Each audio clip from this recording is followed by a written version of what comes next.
Pues bienvenidos sean todos a esta ponencia del doctor Stanislav Mulik, titulada Retos y oportunidades en el estudio psicolingüístico del bilingüismo indígena mexicano. Muchas gracias a todos los presentes y bienvenido, doctor Mulik. Es un placer contar con su presencia en esta conferencia. Antes de cederle la palabra, me permitiré compartir con nuestro auditorio una breve semblanza suya. El doctor Stanislav Mulik es maestro en ciencias por la Universidad Politécnica de Brno, en Chequia, y maestro y doctor en lingüística por la Universidad Autónoma de Querétaro, en México, título que obtuvo en diciembre del año 2021. Actualmente se encuentra realizando una estancia postdoctoral en el Laboratorio de Psicolingüística en la Facultad de Psicología de la Universidad Nacional Autónoma de México. Ha llevado a cabo investigación enfocada en la herencia cultural mexicana, específicamente sobre las lenguas indígenas y sus hablantes, y también sobre la gastronomía tradicional. Su interés principal de investigación es el estudio del bilingüismo desde las perspectivas de la psicolingüística y la neurolingüística, sobre todo en el nivel de la fonética y fonología, así como el aprendizaje de vocabulario y el procesamiento léxico. En los últimos años se ha dedicado a estudiar a los bilingües mexicanos de lenguas indígenas y el español, con especial interés en entender los mecanismos cognitivos involucrados en el procesamiento del lenguaje de los hablantes de herencia. Ha publicado un capítulo de libro y 2 artículos en revistas indexadas, tanto nacionales como internacionales y de alto impacto. Fue editor fundador de CEMAS, Revista de Lingüística Teórica y Aplicada, y en el año 2021 fue galardonado por la Universidad Autónoma de Querétaro con la Medalla de Mérito Académico por su investigación doctoral realizada con los hablantes de otomí como lengua de herencia. A continuación, el doctor Mulik nos presentará su conferencia. La ponencia tomará aproximadamente 40 minutos y posteriormente tendremos entre 10 y 15 minutos para preguntas y comentarios por parte de nuestro auditorio, tanto presencial como los que se encuentran en YouTube. Entonces, les pedimos que hagan sus preguntas también los que nos están sintonizando vía YouTube. Muchas gracias, doctor Mulik, y lo escuchamos.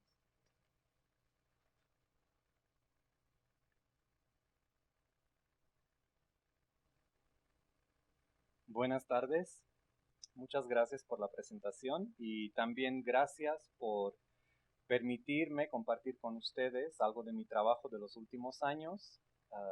Yo preparé la charla de hoy a modo de reflexión sobre el trabajo que he realizado y más que puros resultados voy a presentar también algunos retos y oportunidades que pueden ocurrir en el estudio del bilingüismo indígena mexicano desde la perspectiva de la psicolingüística.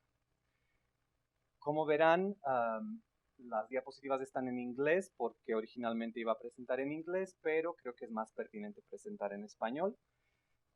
De todos modos, ninguna de las dos lenguas es mi lengua materna, entonces aceptaré sus preguntas y comentarios en ambas lenguas. Y bueno, para empezar, ¿de qué voy a hablar hoy? Voy a empezar con una breve introducción al bilingüismo indígena mexicano y luego utilizaré mi proyecto de doctorado como un ejemplo de estudio psicolingüístico en este campo. Me enfocaré en 3 estudios diferentes, uno sobre los perfiles bilingües de los hablantes de lenguas indígenas en México, segundo, sobre vocales de una lengua indígena que utilizamos en el estudio. Y tercer estudio es sobre la percepción de vocales en los hablantes bilingües indígenas mexicanos. Me enfocaré en resumir los retos y también las oportunidades. Sobre todo hablaré de cómo podemos devolver el conocimiento generado a la comunidad y cerraré mi charla con unas breves consideraciones finales. Bien, bilingüismo indígena mexicano, ¿qué significa esto? En México contamos con una enorme diversidad lingüística y como pueden ver en el mapa se muestran las lenguas habladas en México con más de 100.000 habitantes, que se hablan sobre todo en el centro y el sur. El INALI dice que tenemos hasta 364 variantes de lenguas indígenas en México. Entonces es una diversidad enorme. Pero frente a esta diversidad, tenemos que solamente unos 10% de los mexicanos hablan lenguas indígenas. Y el número va disminuyendo. Lo interesante es que casi 85% de los hablantes de lenguas indígenas son bilingües. Son bilingües en una lengua indígena y en español. Entonces, lo que esto significa que cuando uno es indígena, es muy probable que va a ser también bilingüe. Veamos entonces cómo se ha estudiado o cómo se estudia este bilingüismo en México.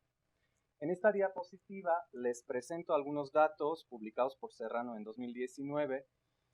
Se trata de un estudio sobre las perspectivas y las prioridades de investigación de bilingüismo en México en el siglo XXI. Yo me enfoqué nada más en aquellos datos que tienen que ver con bilingüismo indígena, es decir, el bilingüismo de español con inglés no está incluido en esta gráfica. Y lo que podemos ver es que los estudios que se revisaron en este trabajo sobre el bilingüismo indígena están en estos campos de investigación.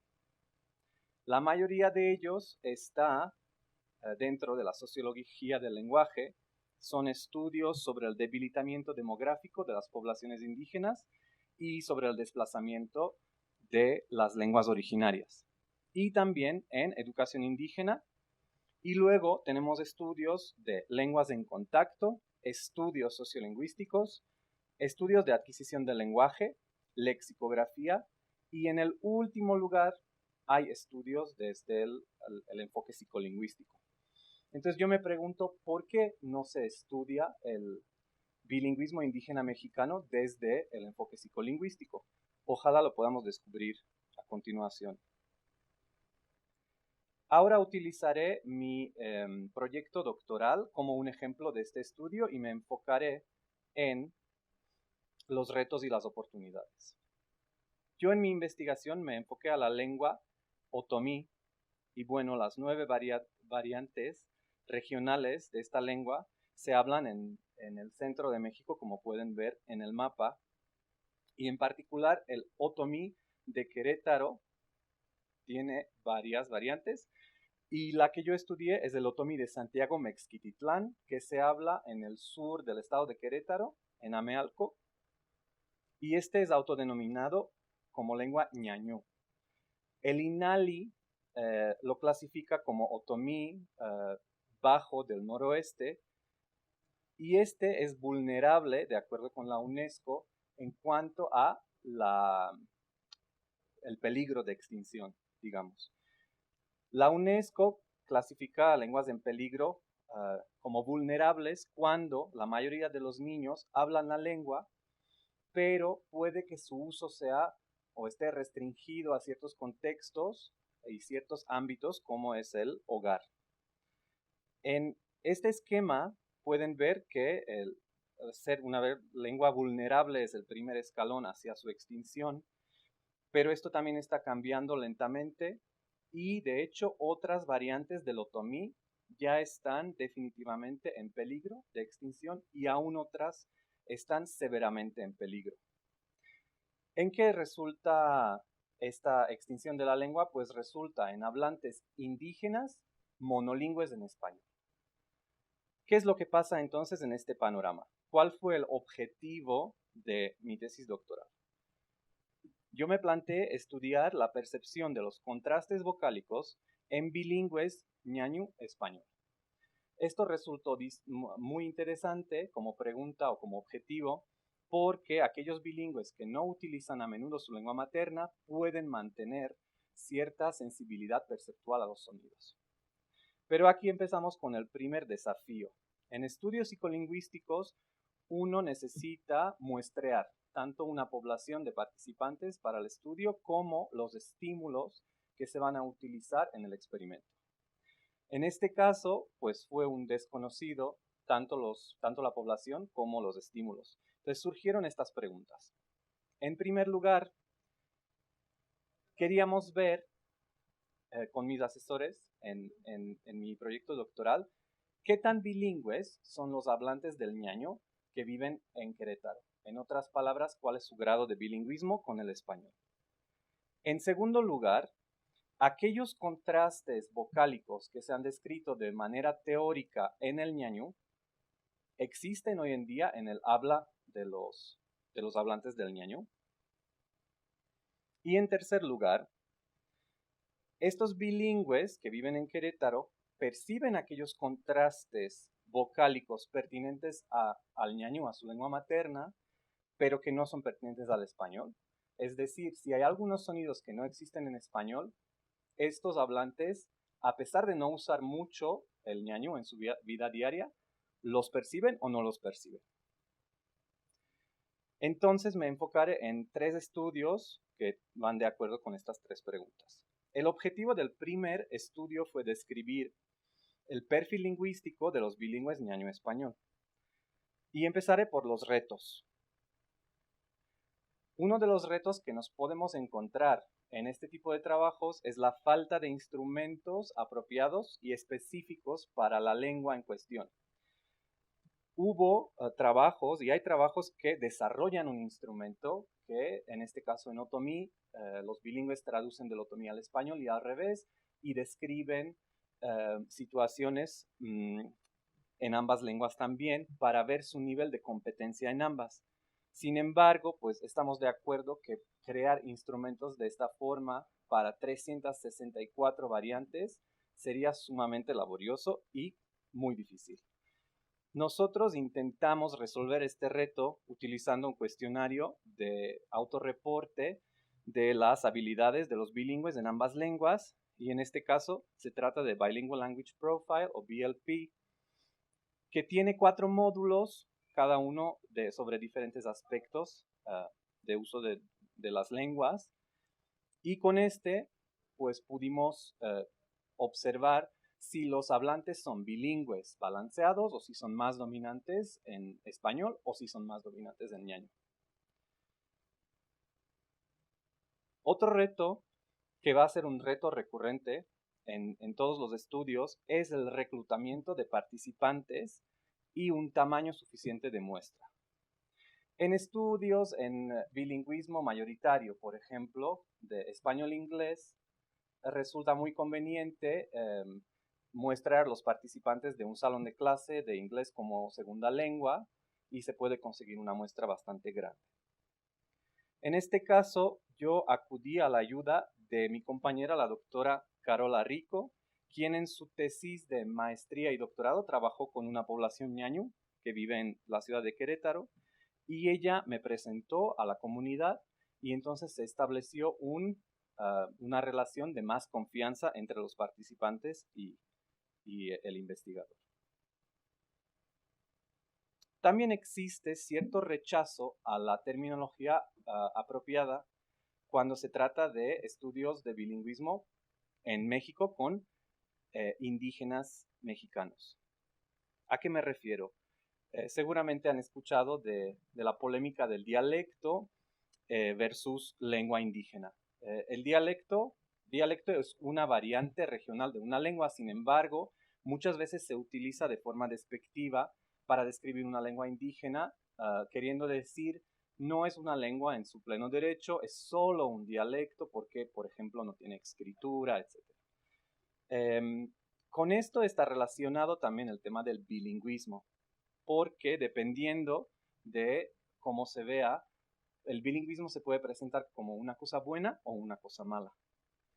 Aquí les presento un ejemplo que me gusta mucho, que nos regaló Twitter hace unos años, cuando un periódico sacó esta nota sobre la princesa Carlota de Inglaterra, diciendo que ya con tan pocos como 2 años de edad, ya habla 2 lenguas, presentando su bilingüismo como algo maravilloso.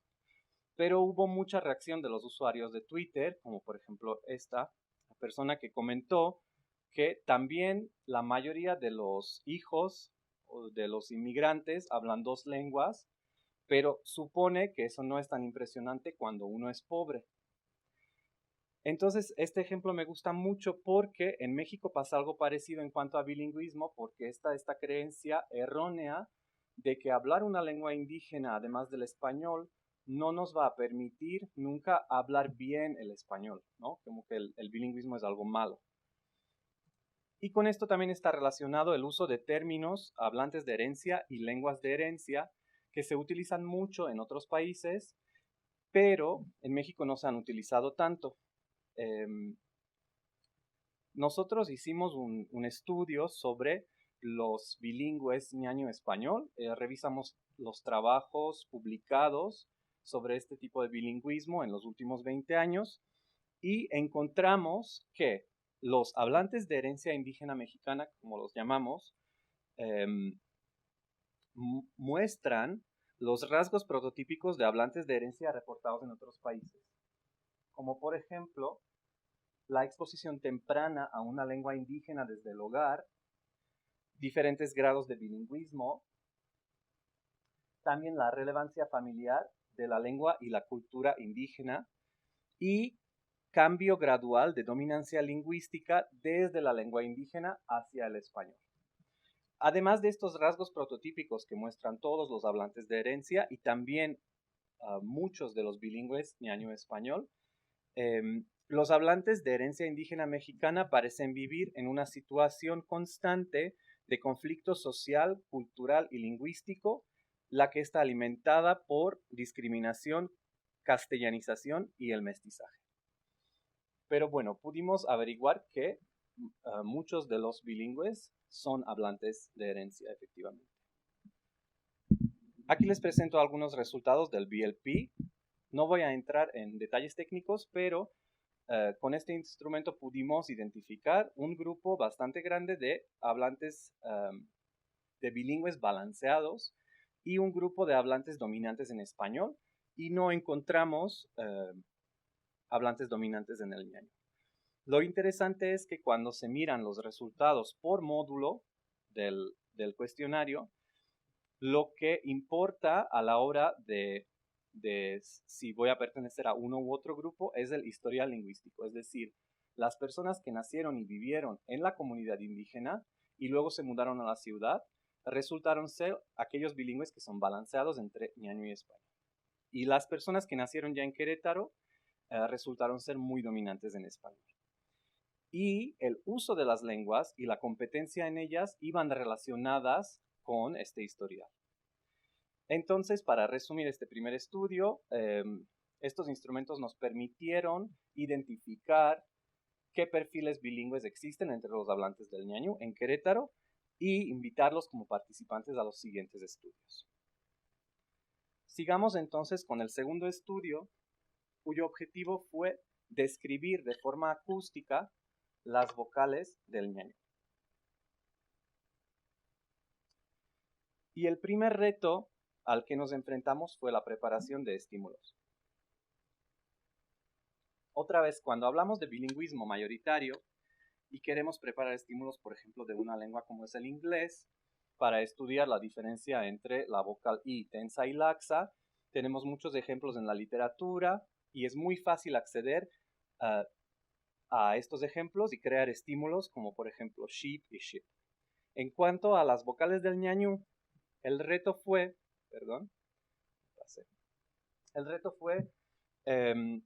encontrar estímulos para 10 vocales, de las cuales la mitad no existen en español. Español no tiene la vocal abierta E, ni la vocal abierta O, ni las vocales centrales que tiene el ñañú, que son la U y la E. Los hablantes nativos de ñañú me van a perdonar por mi pronunciación no nativa.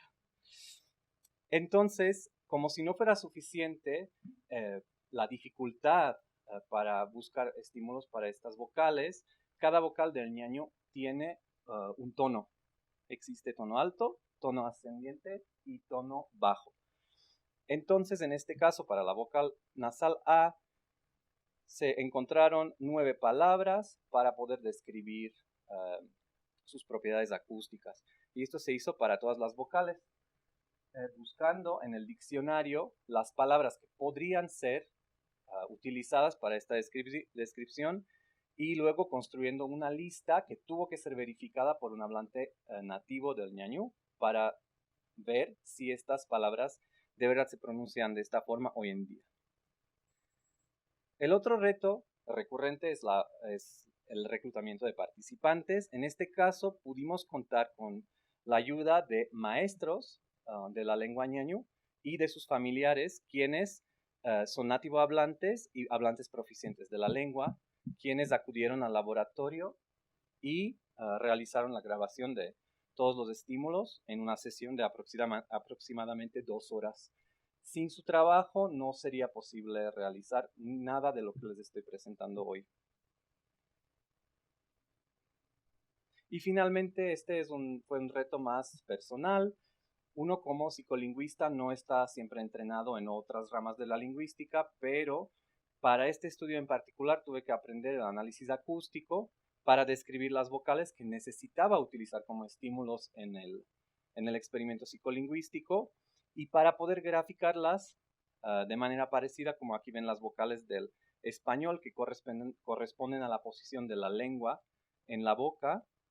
Y finalmente pudimos hacer la descripción acústica de las vocales.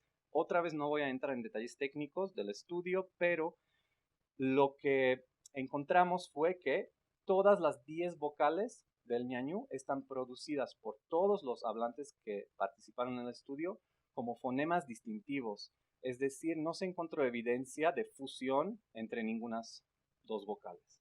Aquí está el resultado para mujeres, cada vocal está en otro color, y para hombres también. Y hasta ahora pudimos decidir cuál iba a ser el estímulo o los estímulos para el estudio psicolingüístico de la percepción. Y decidimos elegir la vocal abierta O, que no existe en español, pero sí en el ñañú, y que está producida acústicamente parecida a la A, que fue otro estímulo, y la otra vocal cercana es la O.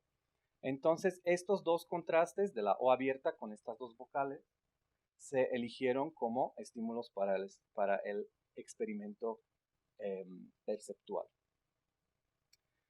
Y eso nos lleva al tercer estudio, que finalmente fue la percepción de vocales en los hablantes de herencia de la lengua ñañú. Ahora ya no aparece bilingües, ya cambió a hablantes de herencia porque existe literatura previa que muestra que los hablantes de herencia, a pesar de no utilizar la lengua materna o la lengua de herencia con frecuencia, pueden mantener la sensibilidad perceptual a los sonidos de esta lengua. ¿Cuáles fueron otra vez los retos? Creo que todos tuvimos este reto en los últimos años, que es la pandemia del COVID. En este caso, como se trata de un estudio que se tiene que hacer en persona porque se utilizan electrodos en la cabeza de los participantes, se tuvieron que utilizar pues todos los mascarillas y otro equipo de protección, tanto en los participantes como en las personas que trabajaban en el laboratorio, y disminuir el número de personas presentes, lo que dificultó el trabajo. El reto recurrente es el reclutamiento de participantes, que en este caso fue aún más difícil porque los participantes tuvieron que llegar en persona al laboratorio, y aquí conté con la ayuda de la maestra Diana, quien es hablante de herencia de la lengua ñañú, quien fue la primera participante de este experimento y quien aceptó grabar un video en el cual explicaba con la gorra y con los electrodos y con los audífonos, tanto en ñañú como en español, que esto no causaba ningún daño, que no causaba ningún dolor y que era muy importante para poder conocer justamente sobre la percepción de los sonidos en la lengua de herencia. Con su ayuda logré juntar 12 hablantes de herencia del ñañú y otro grupo que fueron hablantes monolingües del español, de las mismas características, del mismo nivel educativo y del mismo nivel socioeconómico y la misma edad, obviamente. Finalmente, un reto que puede aparecer con los hablantes de lenguas indígenas es que no están alfabetizados en la lengua materna. Esto no necesariamente es algo malo o bueno, porque existen culturas con tradición oral, pero es un reto para un estudio psicolingüístico donde a veces necesitamos utilizar las palabras o la escritura.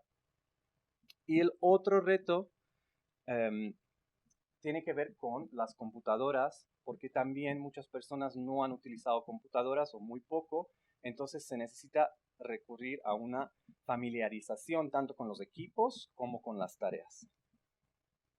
Veamos entonces algunos resultados. Les voy a presentar resultados de 2 experimentos. El primero es sobre la categorización perceptual de los contrastes vocálicos del ñañú y lo hicieron ambos grupos. El grupo de hablantes de herencia los categorizó entre las vocales de su lengua de herencia, que están en azul en los recuadros, y el grupo monolingüe de español los categorizó entre las 5 vocales de español, que están en los círculos rojos. Como pueden ver, algunos coinciden, como la I y la E, pero hay otras vocales, como la A, que no coincide en ñañú y en español, y más bien solapa con la O abierta. En este estudio se utilizaron estímulos nuevamente grabados con otras personas nativo hablantes del ñañú. 2 de ellos contienen la vocal abierta O abierta, y uno contiene la O y otro contiene la A, y estos se les presentaron a los participantes. Como ayuda, en la caja de respuestas se utilizaron estas palabras escritas, ¿no? Como pueden ver, arriba están las del ñañú. Cada botón tenía su propia palabra que contenía una vocal, la que era con la que tenían que comparar la vocal que estaban escuchando.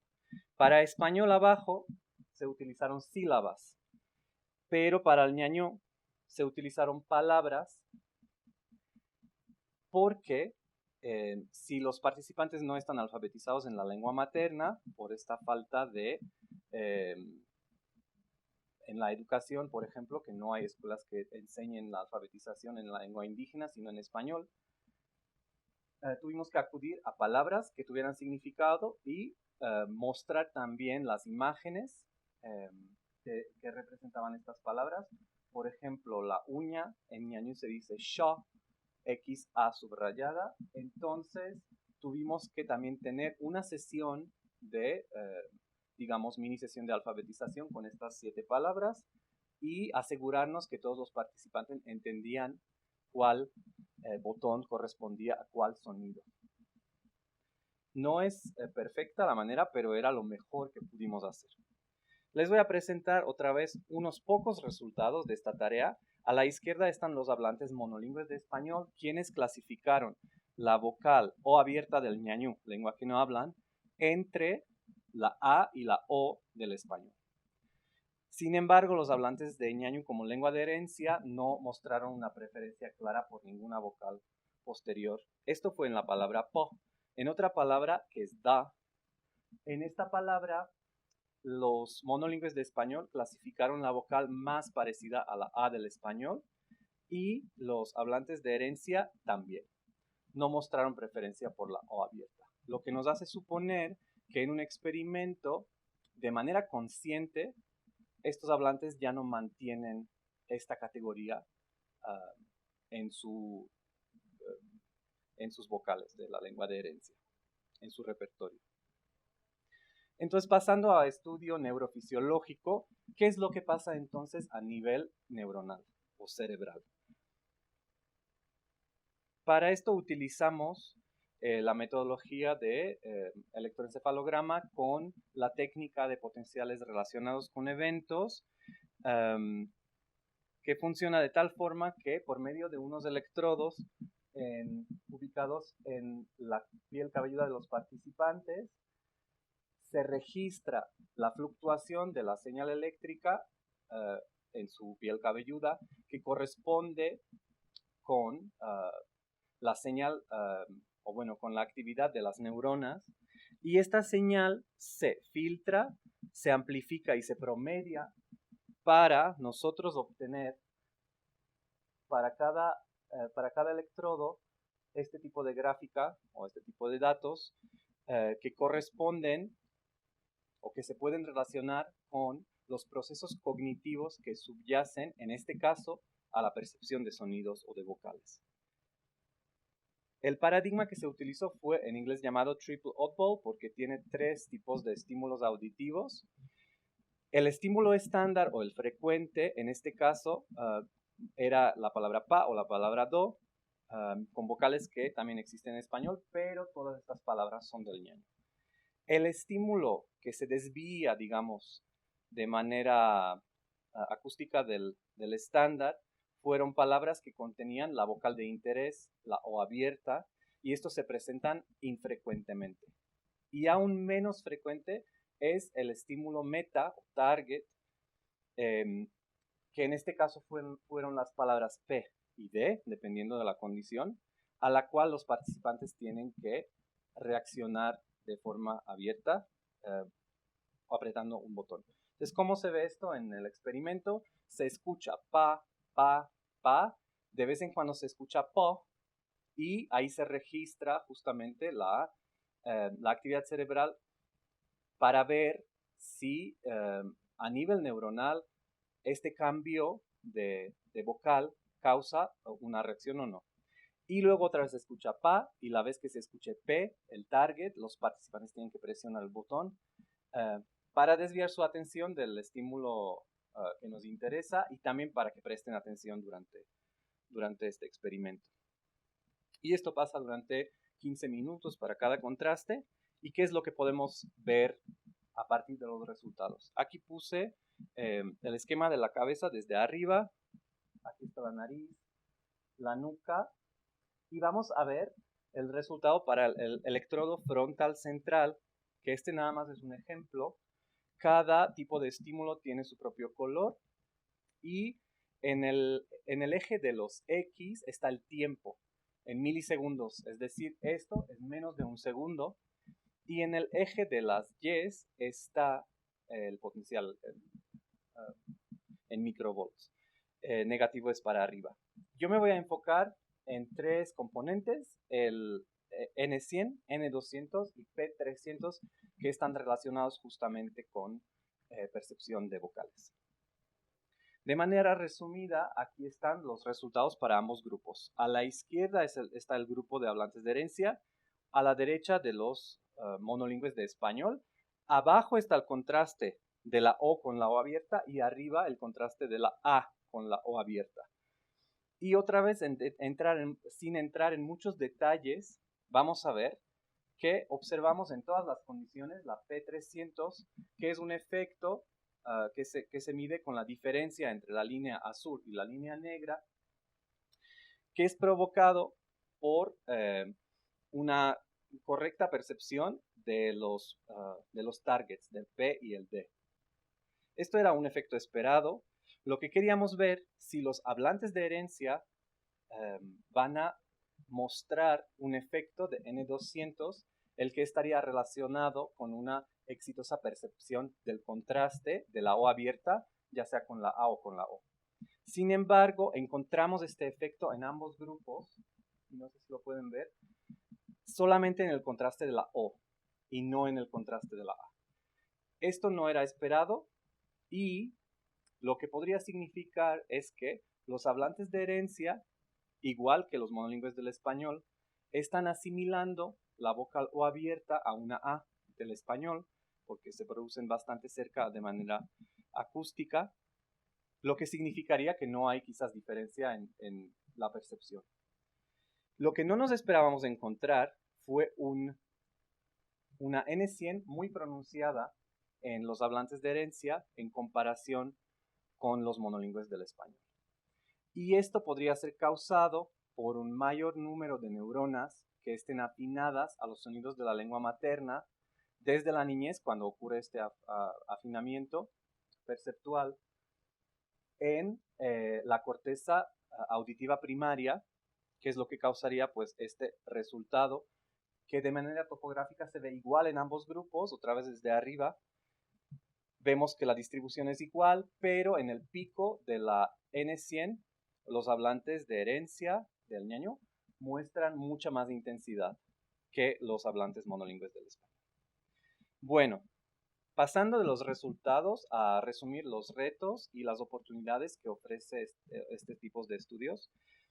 Y es una reflexión mía, entonces puede que nos quedemos con más preguntas que respuestas después de esto.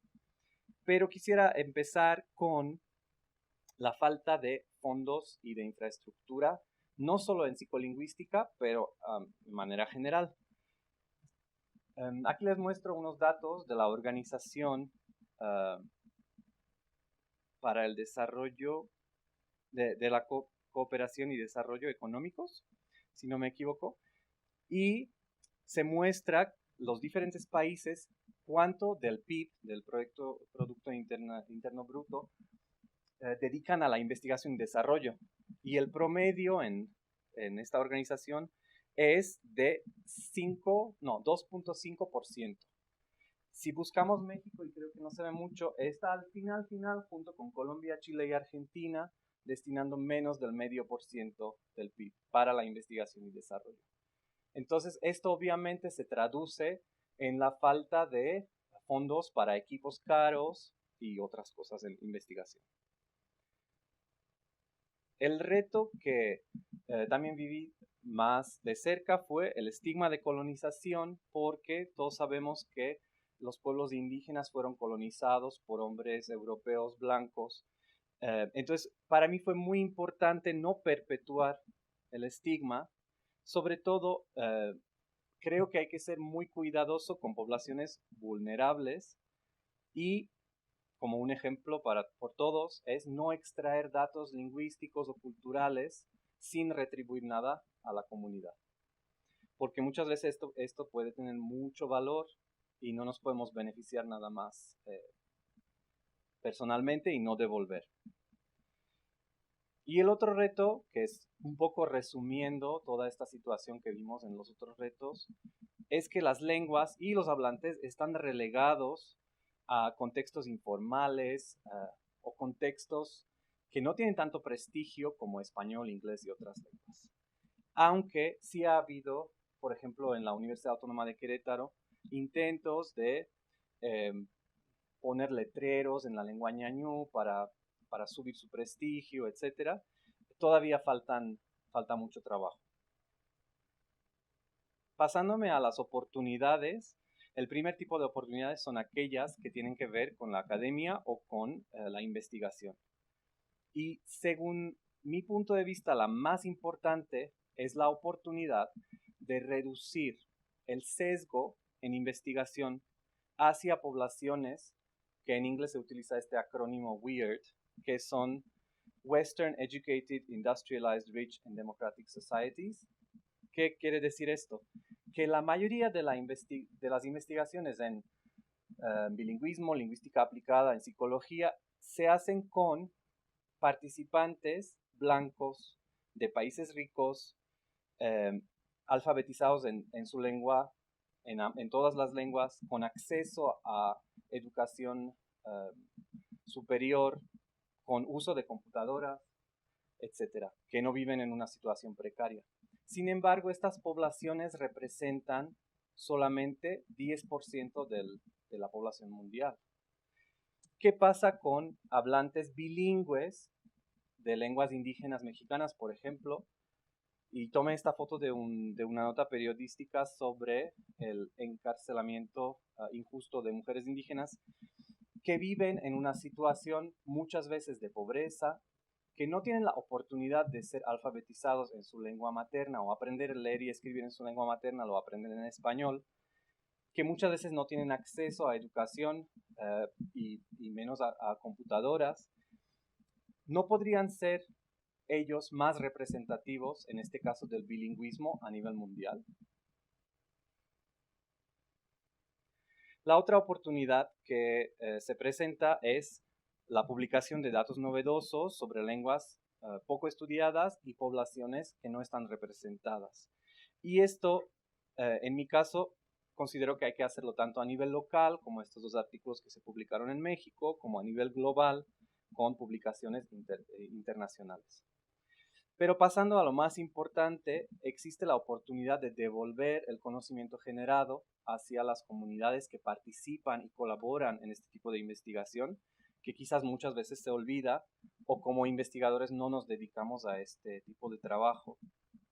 Pero se puede promover la alfabetización y literacidad, la revitalización de las lenguas y el bilingüismo, tanto entre los niños como entre adultos.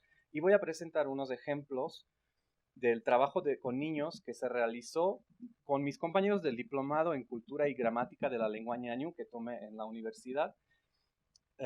Fuimos a la comunidad de Santiago Mexquititlán y con los niños hablantes de herencia de una escuela primaria hicimos actividades para promover la lengua. Aquí están jugando la lotería mexicana, pero con palabras que son pertinentes para la cultura y escritas en la lengua.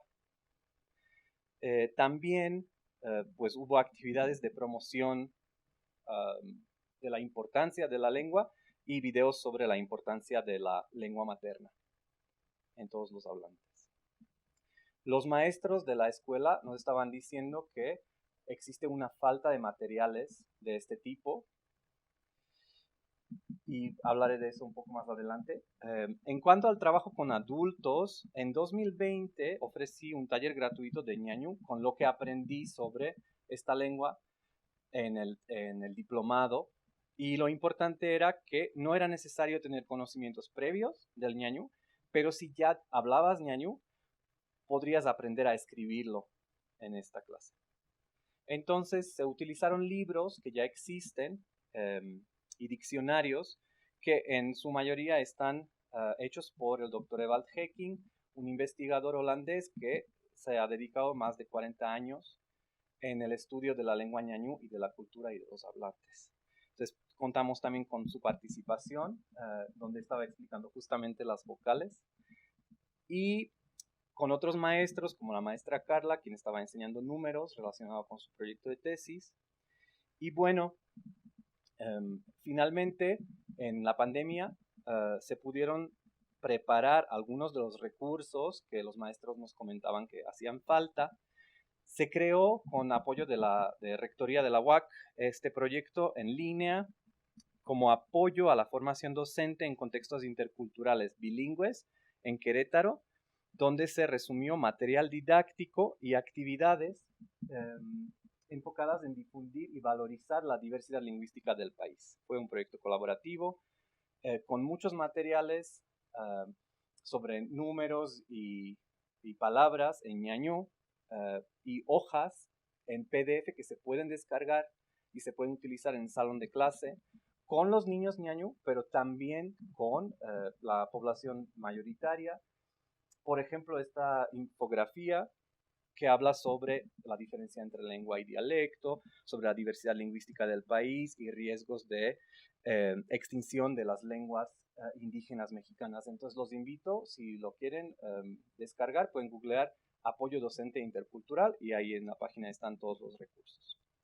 Cerraré entonces con unas breves reflexiones, y lo que quisiera decir primero es que llegué a la conclusión que el bilingüismo indígena mexicano sí se puede estudiar desde la perspectiva psicolingüística, pero tenemos que tomar en cuenta que se presentarán retos que habrá que afrontar, que quizás no ocurren en investigación psicolingüística con lenguas mayoritarias y con hablantes de lenguas mayoritarias. Este estudio nos da oportunidades como investigadores para contribuir a la revitalización de las lenguas y la promoción del bilingüismo, además del estudio como tal en sí. Y finalmente, aquellas poblaciones bilingües que son poco estudiadas y subrepresentadas en la literatura pueden proveer datos novedosos, y estos datos pueden impactar en las teorías del bilingüismo que están hechas a base de estudios con poblaciones mayoritarias. Y esto puede ayudar a que sean más generalizables entre la población bilingüe de México y del mundo. Eso sería todo de mi parte. Muchas gracias. Como se dice en ñañú, shidi kamodi, y aceptaré sus preguntas y comentarios con mucho gusto.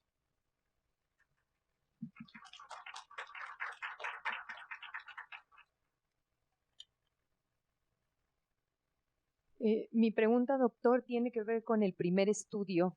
No sé si me perdí el dato.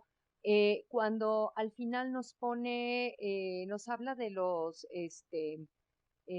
hablantes, por ejemplo, de únicamente español, de los bilingües balanceados, y nos dice que no había hablantes que fuesen dominantes, si entendí bien. ¿Cuál era el rango de edad y cuántos participantes fueron? ¿Cuál fue el tamaño de la muestra de ese estudio? Esa es mi pregunta. Gracias por la pregunta. No se lo perdieron porque pasé muy rápido por encima de los resultados, entonces es muy legítima. Este estudio contamos con 18 participantes, es un estudio muy pequeño. Em, lo bueno del instrumento es que en cada sección tiene varias preguntas que están en una escala, entonces se pueden calcular muchas cosas de estos cuestionarios. Em, los rangos de edad fueron desde 15 años hasta, si no me equivoco, 69, 70 años. Fueron habitantes de una parte de la ciudad de Querétaro, llegados en las últimas generaciones de Santiago Mextititlán, y se necesitan hacer estudios con tamaño de muestra mucho más grande. Entonces, quizás por eso no encontramos ni una persona que estuviera muy dominante en el ñaño. Lo que no mencioné es que la dominancia se mide en una escala. Entonces, uno puede caer desde menos 218 hasta más 218 en dominancia lingüística, con el 0 representando bilingües balanceados, y los extremos serían bilingües monolingües, personas monolingües en una o en otra lengua. ¿Sí respondí? Gracias.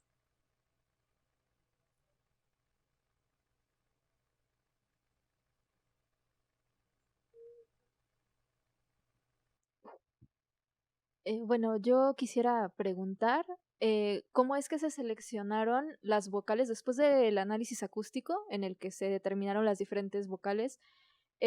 ¿Por qué se seleccionó la O abierta específicamente para hacer el contraste y no alguna otra? Es algo que no me quedó muy claro. Muchas gracias. Esa es muy buena pregunta, de hecho, porque nos tardamos mucho tiempo en ver las vocales.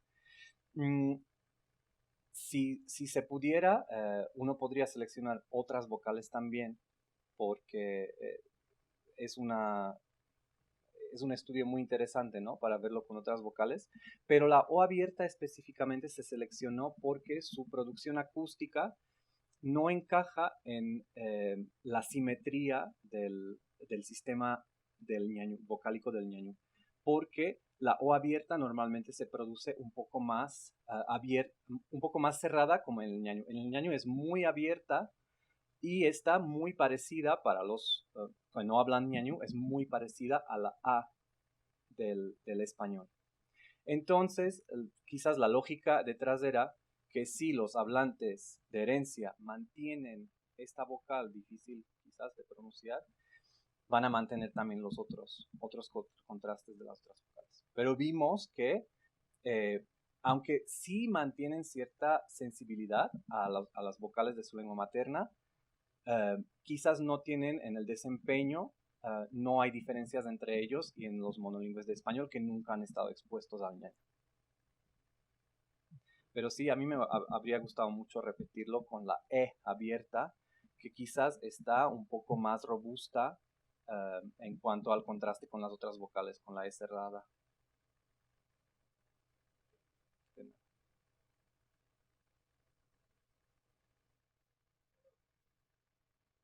Voy a leer algunas preguntas que me mandaron. Una dice, ¿el efecto del N100 podría ser replicado en otras vocales del ñañú que no fueron exploradas en el estudio? Gracias por la pregunta. También es muy buena pregunta. Yo sospecho que cualquier sonido o cualquier palabra del ñañú causaría este mismo efecto que vimos porque, no sé si lo expliqué, pero esta respuesta más pronunciada se observó con todas las 6 palabras que se les presentaron a los participantes, y no se observó eso en los monolingües del español. Entonces yo sospecho que cualquier otra vocal en una palabra monosilábica causaría ese mismo efecto. De acuerdo. ¿A qué se debe que pueden distinguir conductualmente las diferencias entre las vocales, pero no se vio reflejado en el cerebro? Una de las razones, yo creo, es el pequeño tamaño de muestra, ¿no? Porque son 12 y 12 participantes. Esto estamos muy conscientes con los colaboradores que hicimos este estudio, con mis asesores, que la replicabilidad o la generalizabilidad de los datos, si esa palabra existe en español, es muy difícil. Entonces, esa puede ser una de las razones. No sabría. No sabría decir con certeza, ¿no? ¿Cuál fue la razón? Puede haber varias explicaciones, ¿no? de este efecto. Estamos viendo cuál es la que nos convence más. De acuerdo. Dice otra, ¿sería relevante realizar un estudio similar entre las diferencias gramaticales del ñañú como lengua otomangue y el español? ¿Un estudio similar de corte psicolingüístico? No dice nada más. O Supongo similar, que sí. Bueno, yo creo que todos los estudios son relevantes que si tienen una pregunta de investigación válida que responder. Y si quizás se refiere a la falta de estudios en bilingües de lenguas indígenas, creo que sería muy valioso realizar estudios no solo de fonética y fonología, pero también de morfosintaxis, de gramática y de otros aspectos de la lengua que no están ni siquiera tan estudiados en la lengua misma, ¿no? Y ya la última dice, ¿los estímulos auditivos tuvieron alguna modificación o estandarización de entonación o frecuencia fundamental? Esa también es muy buena pregunta técnica. Sí, los estímulos son estímulos naturales, fueron grabados para el estudio neurolingüístico. Los grabó una hablante nativa del ñaño, grabó muchísimas repeticiones de todos los estímulos. Se seleccionaron primero aquellos que no diferían mucho en su frecuencia fundamental y lo que sí se modificó fue la longitud, se cortaron en 200 milisegundos, se modificó la intensidad para que ninguno de los estímulos fuera con más intensidad que otro, porque esto también tiene su efecto en las ondas, en los potenciales relacionados con eventos. Y finalmente se agregó un efecto fade out para que no se escuchara tanto el corte y se realizaron pilotos, etcétera, para asegurarnos que todos los estímulos funcionaran bien. De hecho, para cada una de las palabras que vieron, se utilizaron 7 estímulos acústicos diferentes, todos grabados por la persona. Entonces son 42 grabaciones en total en el experimento.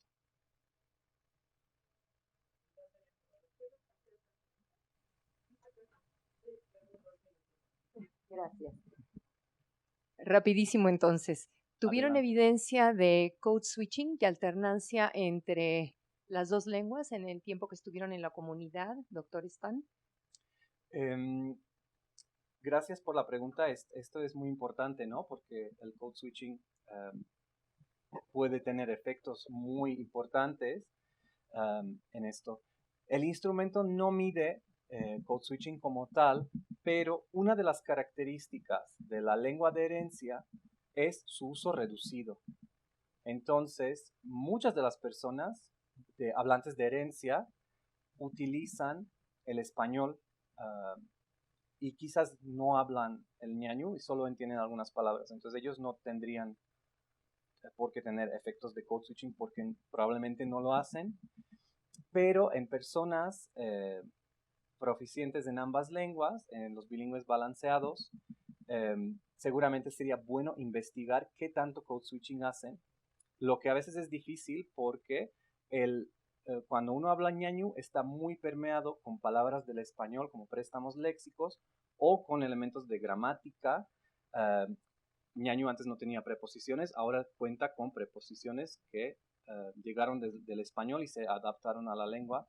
Entonces también es un poco difícil decir si estoy haciendo code switching, cuando utilizo una palabra ñañu que es un cognado con español porque llegó desde ahí, o al revés, ¿no?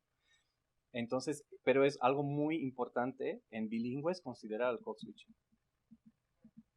Gracias. La selección de contraste tiene que ver con la frecuencia o no, porque es posible que utilizaron un contraste que tiene menos representación léxica en el vocabulario que el otro. Entonces, si nos puede hablar un poco al respecto, por favor. Es buena pregunta. No estoy seguro si tiene menor frecuencia ese contraste o es esa vocal, pero pues evidencia anecdótica de mis clases de ñañu sí se encuentra mucho en las palabras, pero es posible que no sea tan frecuente como por ejemplo la E abierta o algunas de las vocales centrales. Sería bueno ver para futuros estudios si son contrastes que casi no se utilizan en la lengua. Bueno, pues entonces agradecemos a el doctor Mulik por su conferencia, también a nuestro auditorio, tanto en línea como presencial, y por supuesto a Audemat por el apoyo técnico brindado. Muchísimas gracias. Gracias, muchas gracias.